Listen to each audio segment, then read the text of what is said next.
In less than a second, people are making snap judgments on whether or not you're trustworthy, you're competent, and are you likable. And not only are they making those assumptions about you in less than a second, those first impressions stay with them long term. In fact, Princeton University did a really interesting study. They showed candidates a 10-second clip of a political candidate. And when they looked on how those participants made their voting decision, 70% of that decision aligned with their first impression. Now, what does this mean for us in real estate sales? This means that sellers are making the vast majority of their decision in less than a second of the first time they meet us. So you can't screw this up. And if you're watching this video right now and you're not earning a minimum of $10,000 a month every month, there's a link in the description. You can get instant access to my free 6-figure listing agent course, where I show you step by step how to scale your income as a listing agent working 4 to 5 days a week. Just click the link in the description to get started. All right, so step one is to just do a short self-awareness exercise. So what I want you to do is ask yourself this question. When you meet people, how do they perceive you? Just what is your awareness? Because self-awareness by itself is a skill that I think most people lack. And so you have to figure out, okay, when I meet people, when I'm communicating with people, how am I coming across? What is the perception that they have of me based on how I am communicating? So here are some questions for you to either do now as you're going through this video, or you can write these down and you can do these later. So number one is, do they see you as shy or outgoing? Number two, do they see you as confident or insecure? Number three, do they see you as likable or cold? Number four, trustworthy or sketchy? Number five, competent or flaky? Number six, professional or an amateur? Number seven, organized or distracted? Number eight, polished or sloppy? And number nine, engaging or boring. So once you've done that, you can move on to step number two, which is to fill in the blank. So when you first meet somebody, or when I first meet somebody, I want them to see me as, and you fill in the blank. Now, you just did an exercise, or maybe you'll do this later, on your awareness on how you believe people are perceiving you. Okay, fine. That's your old self. What we're doing now is we're designing your future self. So how do you want to be perceived when you first meet people, whether that be at a listing appointment, a buyer consultation, a open house, a networking event, etc.? When you first meet someone, how do you want them to see you? And then you can start to really think about this and say, okay, well, number one, I want them to look at me as a confident person. Okay, fine. What else? Well, I want to also not just be confident, but I want to be seen as competent. Okay, fine, competent. And you could fill in the rest. But the point is to spend some time, and this matters. Like, you might just say, okay, yeah, Brandon, just give me to the tactical. I'm going to get to the tactics in just a second. But this part is super critical. You cannot skip over this step. And when you do this right, you then want to align your future self with this vision. So once you've outlined this and say, okay, maybe there's 7, 8, 9 things on how you want to be seen when you first meet people, then it's to change from your old self to your new self to align with that vision. So once you've done that, you can obviously move on to step 3, which is the pre-appointment cues. Now, we'll get a little more tactical here, all right? So when we talk about pre-appointment cues, number one is to call and confirm the appointment. This is what professionals do. If you think about any professional that you meet with, or any professional company who's going to meet with you, there's a confirmation process. So you don't have to overthink this, but you can just simply call the client, call the prospect, and confirm the appointment. Number two is to send a pre-listing packet. Now, for agents that I coach, I give them this pre-listing packet template where when you open up this video, there's a video that plays inside that goes to that addresses the prospect. And then we fill that pre-listing packet with the documents to do exactly what we want to do, which is to pre-sell the appointment, right? We're trying to make a great first impression. If it is true, and all the research suggests that it is, that people are making decisions in less than 1 second, whether or not they're going to hire you, then everything matters. Everything matters. So we send this pre-listing packet before the appointment, ideally at least 24 hours before the appointment. And we're including in that pre-listing packet not just a video folder that outlines what the meeting is going to be about, but we're also going to include things like our resume, our marketing strategy. We're going to outline the process in which we take clients through, client testimonials. We're going to include all the different things that would potentially impress the seller, separate ourselves from any of our competitors to enhance this person's perception of how they're perceiving us, to increase that first impression. Number 3, we're then going to send a competition breakdown on a Loom video. Now, it shocks me how many agents still don't do this. But if I'm going to go and spend 30, 45, maybe 60 minutes with a seller, and I'm going to have what I hope to be a compelling conversation such that separates me from my competitors and makes me the obvious choice, the obvious agent for the seller to hire, then I am going to, in advance, send the prospect a video of me breaking down their competition, not my competition, their competition, other homes that when they hit the market that they absolutely will compete with. This is the meat and potatoes of the pricing presentation at the appointment anyways. And so I want the prospect to see that I've invested in this work prior to our meeting. Why? Because the law of reciprocity starts to kick in. And so I might even go as far as to go and preview these properties in person and use my phone to make a video walkthrough addressing Dave and Nancy, who I'm going to be meeting with on Thursday night. Or if you don't have time for that because you're a busy, successful listing agent, which I'm sure you are, then you could just do a screen share. You could just do a recording of your screen as you're walking through the active competition on the MLS. And you're going through the property's characteristics, how long it's been on the market, its pricing strategy, its features and benefits, location, etc. And we're sending this to the prospect ahead of time. Then we can move on to step 4, which is to create a visual image. Remember, the whole thing around first impressions is creating a perception. So now we're moving from, okay, what did we do before this person has seen me in person, before this person has heard me in person? We'll talk about vocal image in just a second.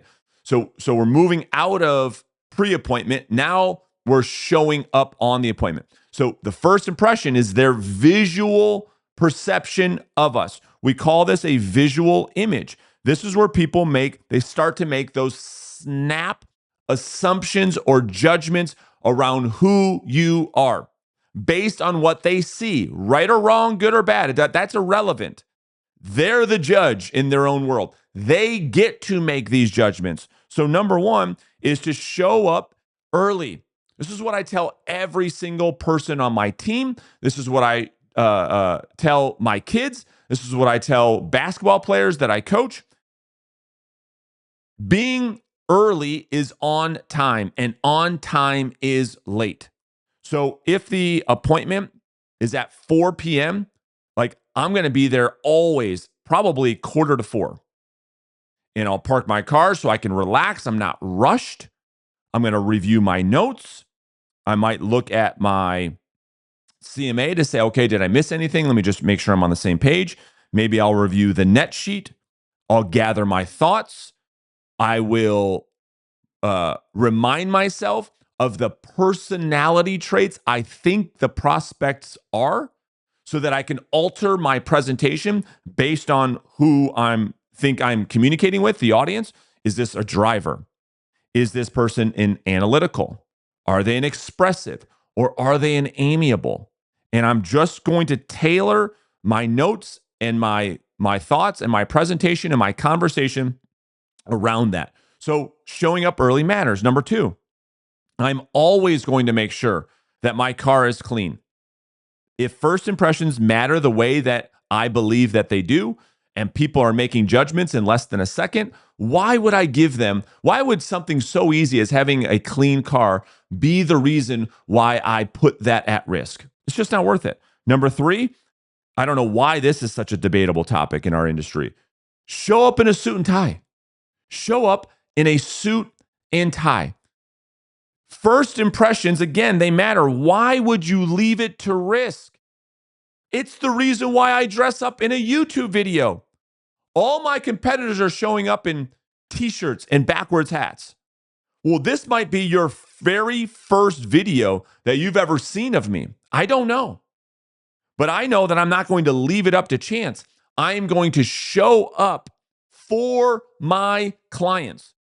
You think when you go and see the doctor that he or she would much rather prefer to wear a hoodie and sweatpants to work? Well, of course.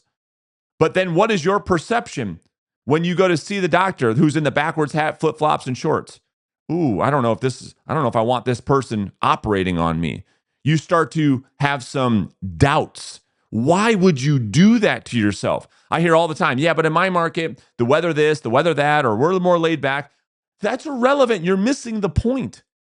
You're trying to err on the sides of likelihoods. That's what we're playing. This is a game of statistical probabilities. Yeah, maybe you live in a market where everyone wears, polos and flip-flops. I understand.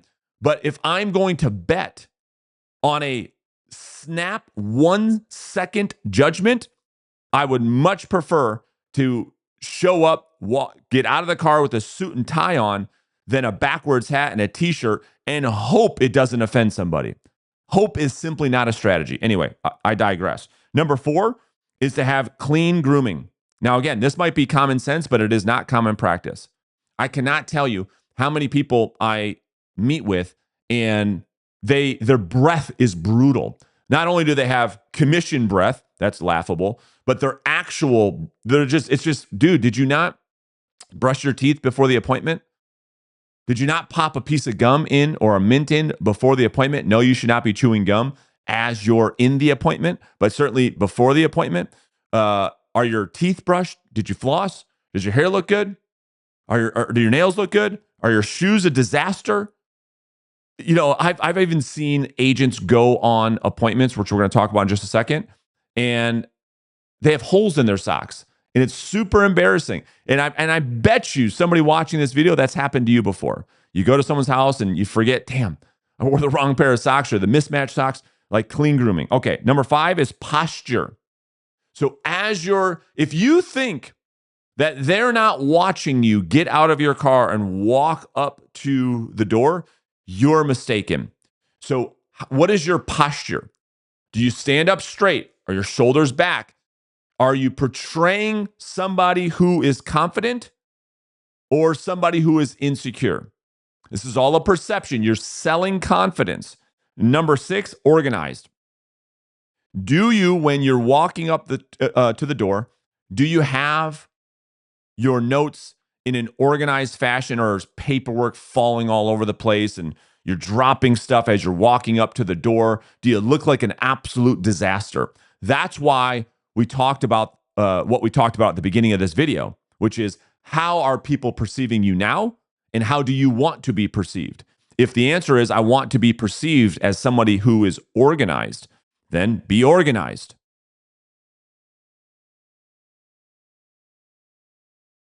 So now we get into step 5, which is to create a vocal image.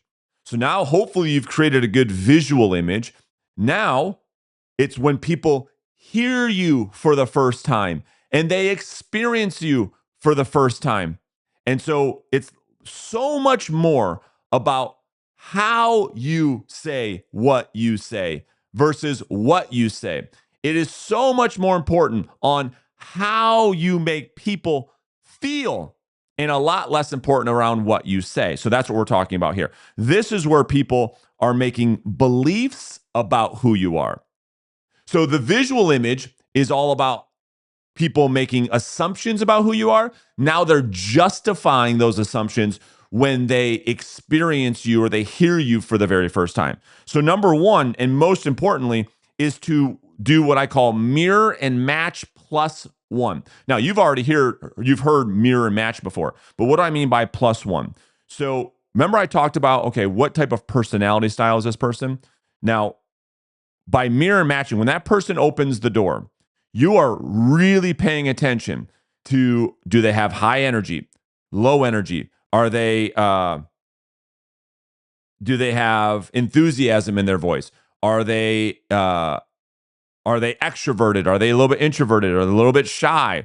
Are they super outgoing, super bubbly? Hey, how's it going? You want to mirror and match and then add one notch to your enthusiasm or your energy. So if someone answers the door and they're pretty monotone, hey, come on in. You can mirror match that that personality or that energy, but add just a little bit more to your energy. Okay. Number two, your volume of speech. So when we're talking about volume, we're talking about the decibels, right? We're focused on today this perception. So everything that we're going to do is we're going to err on the side of caution. So if you're going to make a decision as to, am I going to talk loud? Am I going to project my voice? Am I going to raise the volume in which I speak? Or am I going to talk soft like this? I'm going to recommend that you raise your volume up just a bit. You're not yelling like this, hey, nice to meet you, John. You're not doing that. But if your normal voice, when you're not in presentation mode, is to be a little bit, maybe a little bit monotone, a little bit quiet. You just want to raise that a little bit so that you bring a little bit more energy to your voice. Okay. We're creating a vocal image because this is where people are making beliefs about who you are, the confidence that you have, the self-image that you portray, etc. Number three is the rate of speech. So how fast you speak. So when you're making your introduction and you're communicating to the people for the very first time, are you talking really fast like this? Hey, John, nice to meet you. Or are you really slow like this? You have to make sure that your rate of speech typically matches that of the prospect that you're meeting with. Number four is tone. Now, this is the most difficult one for me to teach agents. But when we talk about tone, we're talking about how in which you are delivering what it is that you say. So let's just pretend you're meeting with Janet. Janet opens the door, and your volume is at a good pace or at a good rate or a good decibel rather, and you've got a good rate of speech. But the tone, let me give you two examples so you can hear the difference. Hi, Janet, nice to meet you. Or you can say, hey, Janet, really nice to meet you. I appreciate you having me over today. Now, which of those tones sounds more charismatic? When we talk about charismatic, we're talking about likability and competence coming together. And so that's what I mean by tonality. It's your delivery of what it is that you're saying. Number five is a handshake with strong eye contact the whole time. Non-confident or people with low confidence have a very difficult time looking people directly in the eye. In fact, when they attempt to look people in the eye, they kind of look down or they look around. They just can't do it. And this is how you know you're dealing with a confident person. This is how you know you're dealing with a person of high character. Now, number 6 is the use of the prospect's first name. So as they open the door, as you make your introduction, it's doing everything we just talked about, strong handshake, strong eye contact, and the use of the prospect's first name. Janet, Brandon, great to meet you. And then lastly, number 7 is to do a positive affirmation. Positive affirmation meaning that you do something to justify to that person that they have made a good decision in meeting with you. So my go-to is always after my introduction, after my strong handshake, after my strong eye contact, is to always just thank them for having me over. Janet, David, great to meet you. I appreciate you having me over today. Okay, now we can move on to step 6. So in step 6, which is to take the lead. Okay, so number 1, my recommendation is to use shoe covers versus taking off your shoes. So I don't know if there's a study out there on this or not, but in my experience, number 1, I feel differently when I have my shoes on versus, walking around in a suit and tie in my socks. I just feel more confident. I feel more professional. And so using shoe covers also is a small power move, because rather than asking the prospect, hey, should I remove my shoes or not? I'm going to take the lead and put shoe covers on, which shows respect for their home, and it gives the perception that this is what I do, that I've done this before, rather than not being sure. And so number 2 is the kitchen table and the importance of the kitchen table. So after I've made my introduction, we've already done that. We're inside of the house. I'm putting on my shoe covers, and I'm going to ask the prospect at this point to show me to the kitchen table so I can put my things down. So John, Nancy, David, Janet, can you quickly show me to the kitchen so I can just put my things down really quick? Now, this is you taking the lead. Sellers want to be led. Sellers want to be led.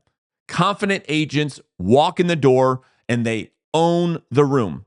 Number 3, once we get to the kitchen table, we put down our things.